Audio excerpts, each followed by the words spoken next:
and welcome to my channel. Today I'm going to talk to you about things you should not say at the interview and what you should actually say. The first thing is the mistake that I've seen so far is when the interview is going very well and then at the end they ask you, do you have any questions for me? If you don't have any questions, you should have a question, and never ever say I don't have any questions. The number one reason that you shouldn't say that is because it shows you don't really care. You don't care about anything. You just want to get the job.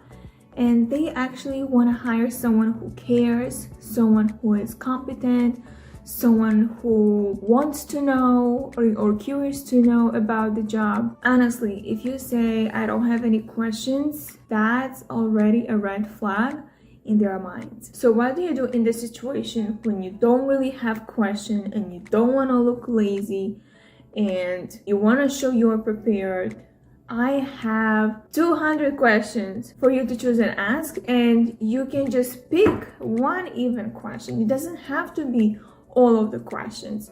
You can pick one question. So it's the link in the description. You will just choose. There are so many you can ask, and they are relevant and they are gonna make you look smart.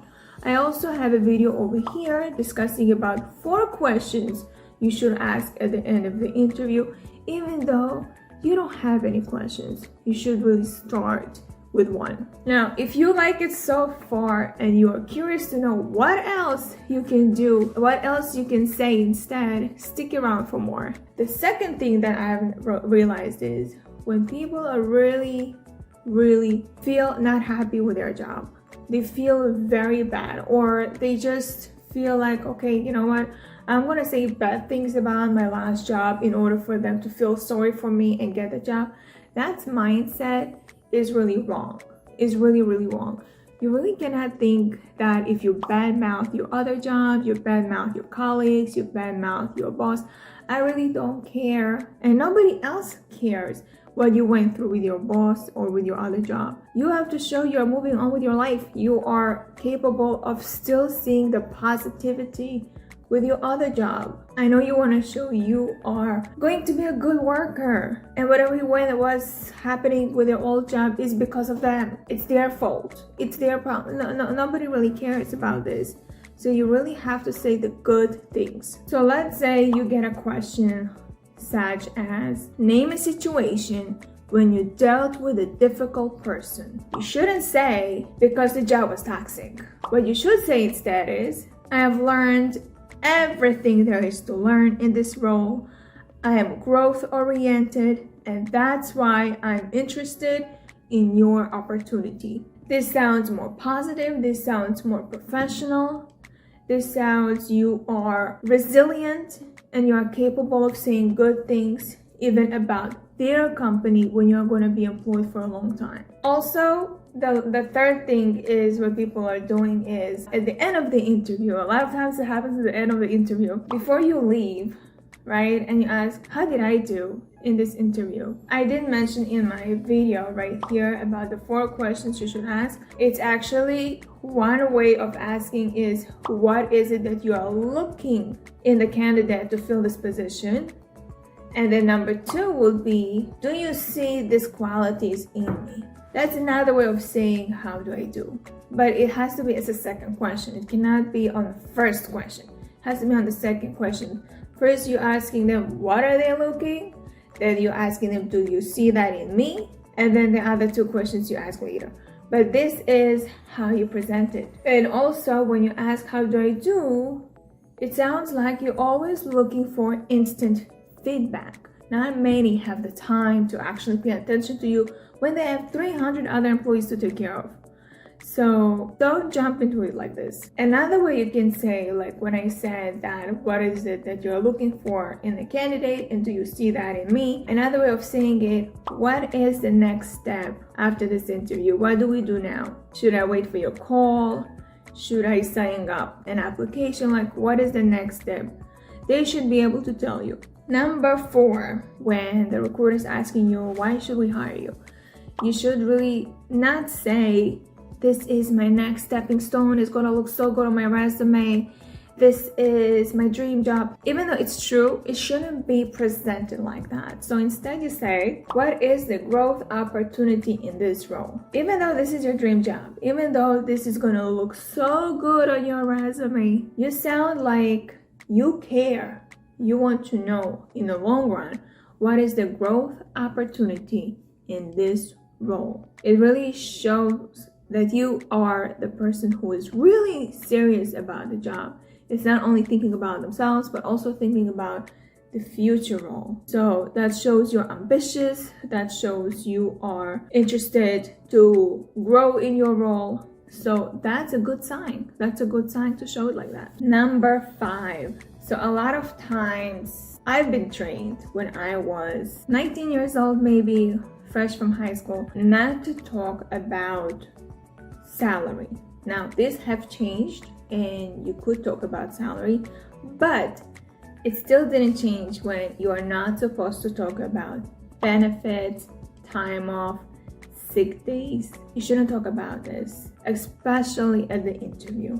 You can talk about this in the probation period, but not at the interview. Why is that? Because it really shows so bad about you that you care about sick days, because probably you want to take off so many days, you probably want to use it all up, and you probably want to be hired just for this benefits that they offer. I know that some people who offer gym membership, they offer discounts for stores and restaurants, and people really want to work there just because of that. But even though you heard they're giving out so many PTOs, so many sick days, so many vacation time, remote opportunity as well if needed be, that is not supposed to be in their minds. It's supposed to be in your mind, but not in their minds. So don't really ask them about how many PTOs they will give you or how many PTOs they give out to their employees. It's really not a good idea. So instead, you should be asking, do you have benefits sheet? That's it. Do you have benefits sheet? Especially if it's a recruiter who is interviewing you, not the hiring manager. The recruiter is interviewing you. That will be the time to ask for a benefit sheet, because you don't want to waste time going elsewhere or moving forward knowing that they don't have a benefit sheet. So that's such a waste of time. With the hiring manager, you could ask towards the end of the interview when you feel like it is gonna go well, but at the same time, you should be showing that this is not something that bothers you if they don't have benefit sheet. Just don't show it in front of them. Now, I just did mention it slightly, but number 6 is, how much does this job pay? What is the salary for this job? I usually feel that you are in for the money. However, this was the rule maybe like 10-20 years ago, not to ask about the salary, but it is necessary. But you don't say it, how much does this job pay? Instead, what you say is, my salary range is X. What is the salary range that this company offers? Or can you match this salary range and see? And if they say yes or no, and if they say no, just say you have experience, you have enough knowledge, you have enough skills, you have the credentials, and you believe that matching the salary would actually motivate you to moving forward. I don't like to ask this after you're hired, because to get a raise is going to be very hard, especially when they will look for getting you to know you, getting to see you, getting to evaluate you yearly, getting to recommended by other managers. So it's a time consuming. Getting the salary that you want in the beginning is better, but you have to phrase it in a proper way, not just bluntly say, how much does the salary pay? That doesn't sound right. Number 7, I have to admit I made this mistake myself, because it happens so many times when you are sending out the resumes, so many companies to so many people, and they call you back after a month or after 3 weeks, and you completely forgot for what job you have applied for what role you have applied for what company you applied for, and what was the reason you applied for.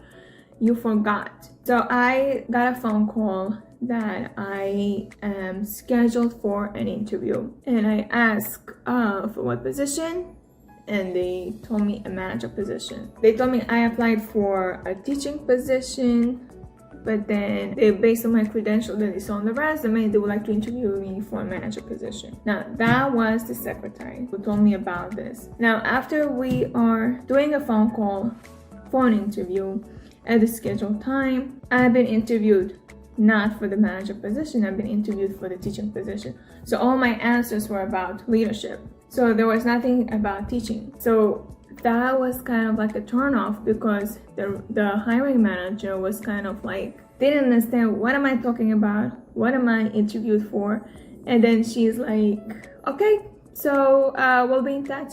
And at the end, I'm asking what was the role that I'm actually interviewed for, and she said for a teaching position. So it's completely made me look stupid. So next time, if you are in the same situation like me, you are supposed to keep a log, a resume log that I've created. A resume log that I've created for you to actually track down who you sent the resume to, what date, who are the hiring managers. So sometimes there is a name to it. And then you are able to also do a follow-up email, follow-up call. You have the name of the company, Google it up. Call the company and find out the hiring manager's extension. Now let's say you do have the log. Let's say you do have everything else, and now you receive a phone call, but the log is not in front of you. What do you do in this case? In this case, you say, I would love to speak with you, but at the moment, I'm in the middle of something. Can we schedule a time to speak about the role? And then you schedule a time, and then you are going to look at your log and find the name of the company, find the name of the role, find the name of the job description, and then get yourself ready. This shows you're very professional. Sometimes we're urged to say, oh yes, I would like to schedule an interview. Oh yes, like it gives you an impression that you are going to get hired on the spot. But you should say, I'm in the middle of something. Can we just schedule a call? Another way of saying it is, I'm really interested. But as I recall, I have been applying for several times. Can you just remind me for which role is this? And they can just tell you. But that sounds very professional saying this. I applied so many times for so many jobs. Can you just remind me for which role it is? Which company is this? So that's it for today. Give me a like if you like this video and you have learned so much from my video. Let me know in the comments, what is the question that you have been asking at the interview and then you regret it. You regret that you asked it. Let me know in the comments. I would love to read it. Subscribe to my channel and share this video with your friends, and I'll see you on the next video.